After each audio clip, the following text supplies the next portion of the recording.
Hello friends, amazing world में आपका स्वागत है। पिछले क्लास में हम लोगों ने सेट थ्योरी पढ़ा था और सेट के सारे किस तरह के सेट्स होते हैं और कितने प्रकार के सेट्स होते हैं और वो उनके मीनिंग क्या है, कुछ सिंबल्स के बारे में देखे थे। अब क्या हम लोग देखेंगे, सेट के ऑपरेशंस क्या क्या होते हैं। ऑपरेशन ऑन सेट्स आज हम लोगों का क्या है, टॉपिक है। तो ऑपरेशन और सेट्स में हम शुरुआत करते हैं। पहला जो है वो है union of two sets. Union किसे कहेंगे? यूनियन ऑफ टू सेट्स का मतलब क्या होता है? तो the union of two sets A and B is the set of all those elements which are either in A और बी और इन बोथ। यानी यूनियन जो है दो सेट्स का है, ए और बी जो है वो ऐसे सारे एलिमेंट्स का सेट है जो या तो ए में रहे, या तो बी में रहे, या दोनों में रहे। तो अब ये यूनियन को समझने के लिए एक छोटा सा एग्जाम्पल देखते हैं। यहाँ एक सेट ए है जो 1, 2, 3 इसके एलिमेंट्स हैं और एक सेट बी है जिसका एलिमेंट 2, 1, 5, 6 है।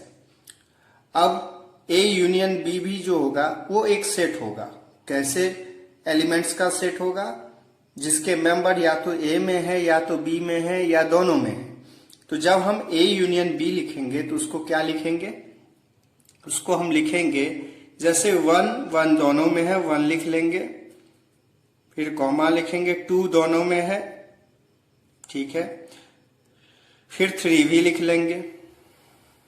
अब इसके अलावा बी में 5 और 6 भी है, तो हम क्या करेंगे, 5 और 6 भी लिख लेंगे। तो ये ए यूनियन बी जो हो जाएगा हमारा, वो हो जाएगा 1, 2, 3, 5, 6, ठीक है। तो यहां क्लियरली हम क्या समझ सकते हैं कि अगर ए यूनियन बी से कोई भी अगर एक एलिमेंट है एक्स, ए यूनियन बी का कोई भी एक एलिमेंट एक्स है, यानी x belongs to A union B है, तो या तो एक्स जो होगा वो सेट ए का मेंबर होगा, एलिमेंट होगा, या सेट बी का एलिमेंट होगा। और इसके साथ ही अगर मान लीजिए कि x doesn't belongs to A union B है, इसका मतलब ये होता है या तो x a का एलिमेंट नहीं है और ये x जो है वो b का भी एलिमेंट नहीं है। तो इन सब चीजों का हम लोग आगे जाके प्रूफ में यूज करते हैं, तो इस बात को भी ध्यान में रखना बहुत जरूरी है। अब अगले टॉपिक पे आते हैं और वो क्या है, intersection of two sets. Intersection of two sets क्या होता है? इंटरसेक्शन ऑफ टू सेट्स को बताते हुए बताया है कि the intersection of two sets A and B is the set of all those elements which are common in A and B. मतलब दो सेट आप कोई भी ले लो, ए और बी, और ए के जो एलिमेंट्स हैं और बी के जो एलिमेंट्स हैं उनमें जो कॉमन एलिमेंट्स है वही ए इंटरसेक्शन बी के एलिमेंट्स होंगे। इस चीज को समझने के लिए एक एग्जांपल है। यहाँ पे ए जो है एक सेट है जिसके एलिमेंट्स है 1, 2, 3, 4 और बी सेट का एलिमेंट्स है 3, 4, 5, 6, 7। अब अगर कोई बोले कि ए इंटरसेक्शन बी क्या होगा, तो हम क्या देखेंगे कि दोनों में कौन कौन सा कॉमन है। तो यहां देखने पे हमको क्या पता चल रहा है कि 3 दोनों में कॉमन है, 4 दोनों में कॉमन है। तो ए इंटरसेक्शन बी जो होगा वो क्या होगा, 3 और 4 होगा। इसके अलावा इन दोनों में कोई भी कॉमन नहीं है। तो ए इंटरसेक्शन बी के कॉमन एलिमेंट्स 3 और 4 है, तो यही सेट जो होगा ये ए इंटरसेक्शन बी को डिनोट करेगा। यहां भी एक बात जानने योग्य ये है कि अगर कोई ए इंटरसेक्शन बी का अगर कोई एलिमेंट एक्स है तो वो ए का भी मेंबर होगा और बी का भी मेंबर होगा, साथ साथ ही ये चीज काम करेगी।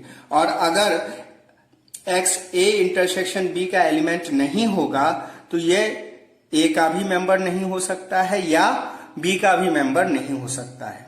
यहाँ और का ऑपरेशन हम यूज करते हैं, ठीक है, और यहाँ एंड से जोड़ते हैं इसको। इस बात को ध्यान में रखेंगे, कभी कभी ये प्रूफ करने में मदद करता है। अब बात करते हैं डिसजॉइंट सेट्स की। Two sets A and B are said to be disjoint sets if they have no common element, यानी दो सेट डिसजॉइंट सेट तभी कहलाएंगे जब उनका कोई कॉमन एलिमेंट ना हो, मतलब दोनों में कोई कॉमन एलिमेंट नहीं हो। यानी ए इंटरसेक्शन बी जो हो जाएगा इस केस में वो फाई हो जाएगा। फाई मतलब नल सेट है, वाइड सेट है, एम्प्टी सेट है, मतलब बिल्कुल दो ब्रेसेस के बीच कोई भी एलिमेंट नहीं दिखाएंगे। इस तरीके से हम इसको डिनोट कर सकते हैं। अब इसको समझने के लिए एक एग्जांपल देख लेते हैं। एक सेट है A इज इक्वल टू 1 2 3 और एक सेट है B इज इक्वल टू 4 5 6। अब अगर ध्यान से देखें तो इन दोनों एलिमेंट्स में, दोनों सेट के एलिमेंट्स में 1 2 3 है और इसमें 4 5 6 है, कोई भी कॉमन एलिमेंट नहीं है। तो इस केस में अगर A इंटरसेक्शन B दिखाएंगे तो वो क्या आएगा, फाई आएगा, नल सेट आएगा, एम्प्टी सेट आएगा। आप ऐसे भी दिखा सकते हैं ब्रेसेस के अंदर कोई भी एलिमेंट ना डाल के। अगले टॉपिक पे बढ़ते हैं। अब अगले दो ऑपरेशंस जो हैं वो क्या है, डिफरेंस एंड कॉम्प्लीमेंट्स। ये क्या है, तो डिफरेंस ऑफ सेट्स को समझते हुए हम लोग देखते हैं। Difference of sets, the difference of two sets A and B is the set of all those elements of A which are not elements of B। कहने का मतलब है अगर मान लीजिए हम दो सेट A और B का डिफरेंस निकालते हैं, इसको A माइनस बी भी पढ़ा जाता है। तो A माइनस बी अगर हम करेंगे तो A के सारे एलिमेंट हमने यहां एक एग्जाम्पल में लिखा हुआ है और B के सारे एलिमेंटों को लिखा हुआ है, और A माइनस बी और B माइनस A इस केस में क्या आएगा उस चीज को हम लोग देखेंगे। तो पहले तो ये समझते हैं A माइनस बी अगर होगा, इसका मतलब होता है कि अगर मान लीजिए कि कोई एक एलिमेंट X है जो बिलोंग करता है A माइनस बी सेट से, तो इसका मतलब होता है कि X जो है वो A से तो बिलोंग कर रहा है लेकिन B से बिलोंग नहीं कर रहा है। मतलब हम क्या करेंगे, A सेट में और B सेट में जो भी कॉमन है, अगर हम A माइनस बी कर रहे हैं तो B में जो जो एलिमेंट्स कॉमन है जो A में भी है उस सबको हटा लेंगे तो हमारा A माइनस बी हो जाएगा। इसके अपोजिट अगर B माइनस A करेंगे तो B में ऐसे एलिमेंट को ढूंढेंगे जो A में भी है, और जब B माइनस A करेंगे तो वो A वाले जो एलिमेंट है जो कि B में भी है उनको हटा लेंगे। तो इसको हम लोग एक एग्जांपल से समझते हैं। A इज इक्वल टू, यहाँ पे दिया हुआ है 1 3 5 6 7 और B दिया हुआ है 2 3 4 5। अब अगर हम A माइनस बी लिखना चाहें तो हमको क्या करना पड़ेगा, B का ऐसा एलिमेंट ढूंढना पड़ेगा जो A में भी है। तो यहाँ देखिए ये 3 जो है दोनों में है, 5 जो है वो दोनों में है, ठीक है, 2 4 नहीं है। तो हमको क्या करना पड़ेगा, A माइनस बी में ये 3 और 5 को निकाल लेना पड़ेगा।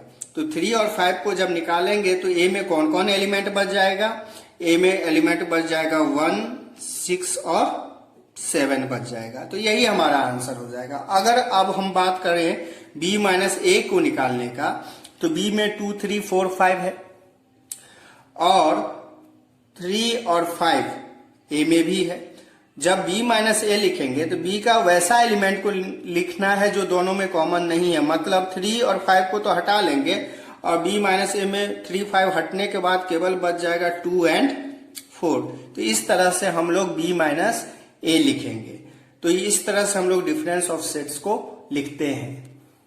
अब आते हैं कॉम्प्लीमेंट्स ऑफ अ सेट पे। तो इसको कैसे डिफाइन किया गया है, the complements of a set A is the set of all those elements of the universal set S which are not elements of A। यानी कोई भी एक यूनिवर्सल सेट है S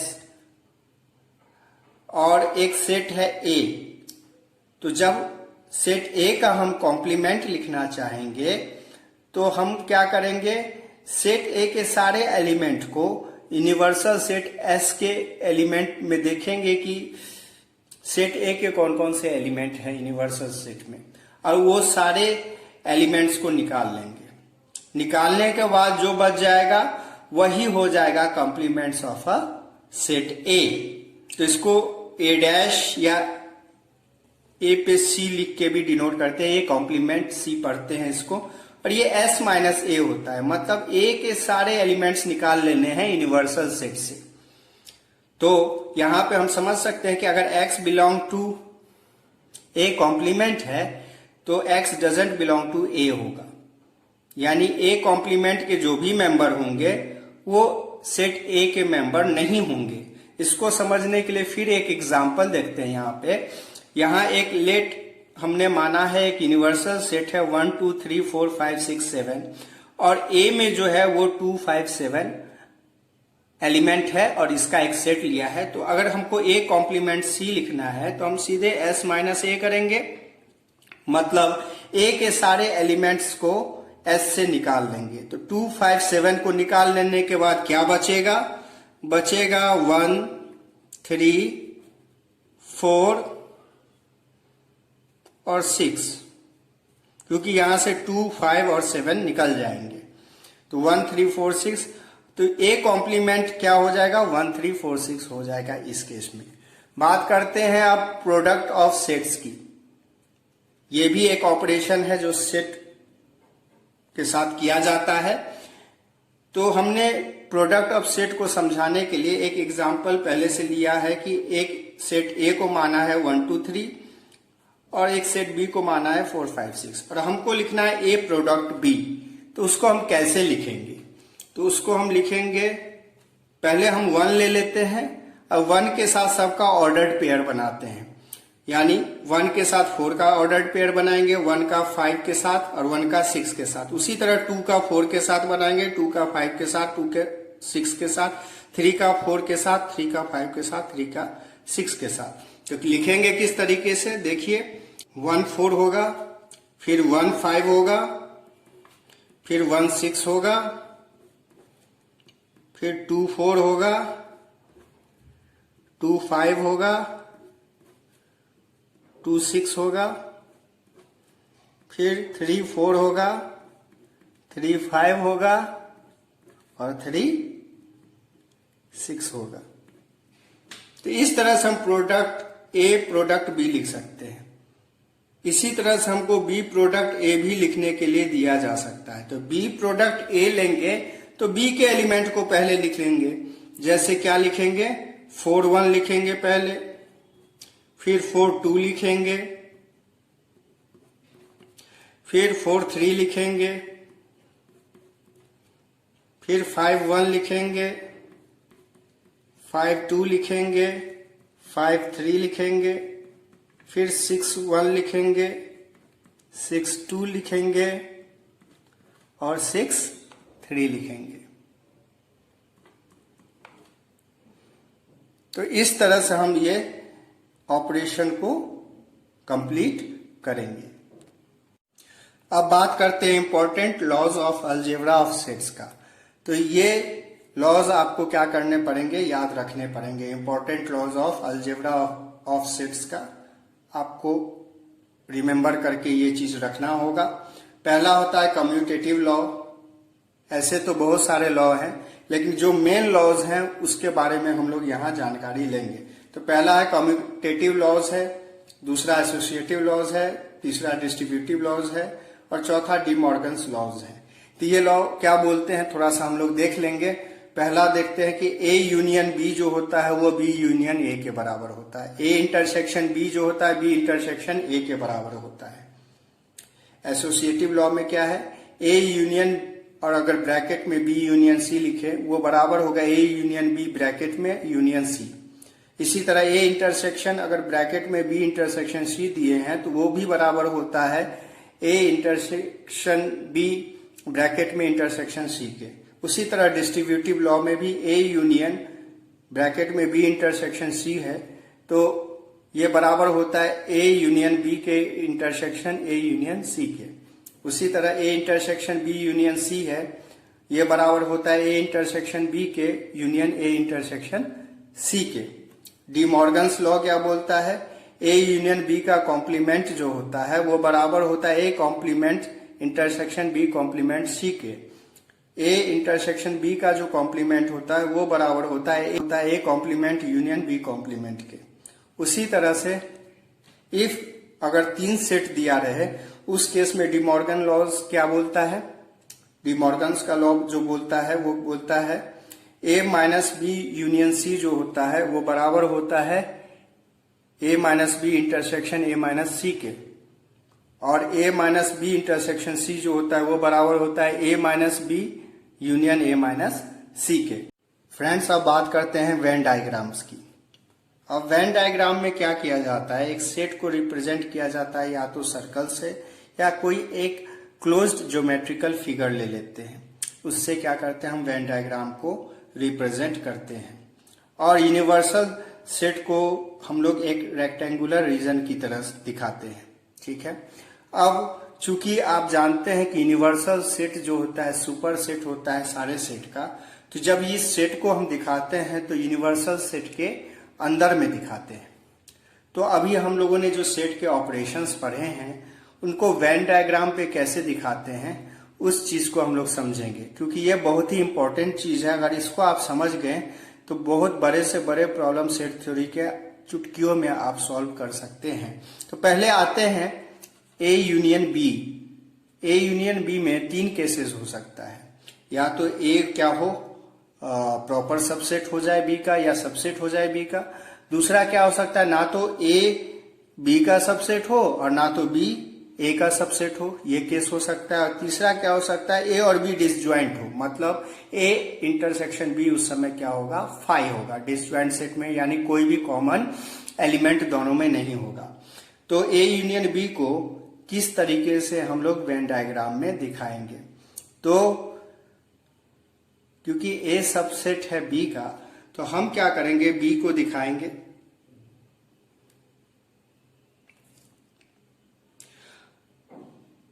और बी के अंदर ही हम लोग क्या दिखाएंगे, ए को भी दिखाएंगे, यानी ये हो जाएगा बी और अंदर वाला हो जाएगा ए। और कह रहा है ए यूनियन बी है, यानी कि क्या हो जाएगा, ये दोनों को हमको शेडेड करना पड़ेगा। ये सारे एलिमेंट्स इसके अंदर आ जाएंगे, यानी ए वाले भी आ जाएंगे और बी वाले भी आ जाएंगे। दूसरा केस क्या है, जब दोनों एक दूसरे का प्रॉपर सबसेट नहीं है या सबसेट नहीं है, ठीक है, उस केस में क्या करेंगे, तो हमको दिखाना पड़ेगा कुछ इस तरीके से। हम एक सेट ऐसा ले लिए और दूसरा सेट ये ले लिए, एक को आप ए बोल दीजिए, दूसरे को बी बोल दीजिए। और चूंकि ए यूनियन बी में बोथ के एलिमेंट्स रहेंगे तो आप क्या करिएगा, इस दोनों को शेडेड कर दीजिएगा, ये आपका हो जाएगा ए यूनियन बी का। तीसरा केस क्या है, जब डिसज्वाइंट सेट है। डिसज्वाइंट सेट मतलब इन दोनों में कोई कॉमन नहीं है। कॉमन नहीं है तो दोनों सेट को अलग अलग लिखेंगे, इंटरसेक्टिंग इस तरीके से नहीं बनाएंगे। दो सेट अलग अलग कर लेंगे, एक ए हो गया एक बी हो गया, लेकिन दोनों के एलिमेंट आएंगे ए यूनियन बी में बोथ होता है, तो आप क्या करेंगे, दोनों को शेडेड कर देंगे, ए को शेडेड कर देंगे, बी को शेडेड कर देंगे। अब अगला देखते हैं ए इंटरसेक्शन बी, इसको कैसे बनाएंगे। तो ए सबसेट है बी का, तो पहले तो बी बना लेते हैं, इसके अंदर ए बना लेते हैं। अब कहता है ए इंटरसेक्शन बी, यानी दोनों में जो कॉमन है, तो कॉमन कौन होगा, जो ए का एलिमेंट होगा वही कॉमन होगा, तो इस तरीके से दिखाएंगे। अब यहां पे ना तो ए बी का सबसेट है ना तो बी ए का सबसेट है, उस केस में क्या करेंगे, तो उस केस में हम क्या करेंगे, ये डिसजॉइंट सेट नहीं है। ए इंटरसेक्शन बी में जब ए सबसेट नहीं हो बी का और बी सबसेट नहीं हो ए का, उस समय कैसा वेन डायग्राम होगा, एक ए बना लेंगे एक बी बना लेंगे, इंटरसेक्टिंग होगा दोनों, ये ए सेट हो गया और ये बी हो गया, और ए इंटरसेक्शन बी, तो दोनों का जो कॉमन रीजन है इसको हम क्या करेंगे, शेडेड कर देंगे। तीसरा केस क्या है, जब दोनों डिसज्वाइंट हो, दोनों डिसज्वाइंट होगा तब क्या होगा, दोनों में कोई कॉमन एलिमेंट नहीं होगा, एक ए होगा एक बी होगा और इसमें कोई भी कॉमन नहीं होगा, यानी यहाँ फाई होगा, तो ये इसमें किसी को शेडेड नहीं करेंगे। ठीक है, ये तो हो गया ए इंटरसेक्शन बी का। अब बात करते हैं ए माइनस बी का। ए माइनस बी कैसे करेंगे, तो ए माइनस बी में हम देखते हैं कि जब बी सबसेट है ए का,